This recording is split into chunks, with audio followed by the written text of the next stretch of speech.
Samantala, nagtutulungan na ang Department of Transportation at Parañaque Integrated Terminal Exchange o PITX upang maghanda sa pagdagsa ng milyon-milyong mga biyahero sa nalalapit na Semana Santa.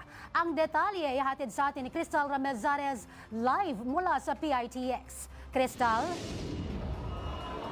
Zay, higit 3 milyong pasahero ang inaasahang dadagsa sa PITX ngayong pagsapit ng Holy Week. Sinisiguro naman ng pamunuan ng PITX na sila'y handa sa pagdami ng mga pasahero na uuwi sa kanilang mga probinsya.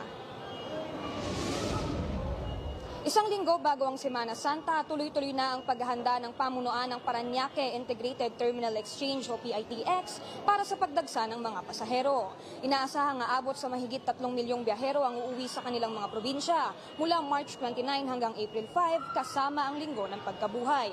Bahagi ng kanilang paghahanda ang mas pinaigting na pakikipag-ugnayan sa mga bus operator, lalo na sa gitna ng pagtaas ng presyo ng langis. Ayon sa pinakahuling tala ng PITX, umabot na sa 180,000 ang foot traffic sa terminal sa loob ng isang linggo dahil mas marami ang pinipiling mag-commute kasunod ng oil price hike.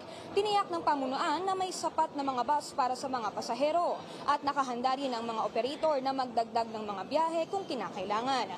Patuloy din ang koordinasyon ng PITX sa Department of Transportation upang masiguro ang maayos at tuloy-tuloy na biyahe ng mga pasahero.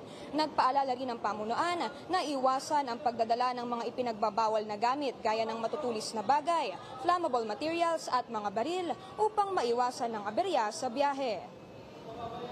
Zay, binuksan na nga rin ngayong linggo ang Clark International Airport sa Pampanga sa pamamagitan niyan ng kanilang pakikipagtulungan sa Genesis Transport Services. Inaasahan naman na madadagdagan pa ang bilang ng mga commuter ngayong linggo habang papalapit na ang Holy Week.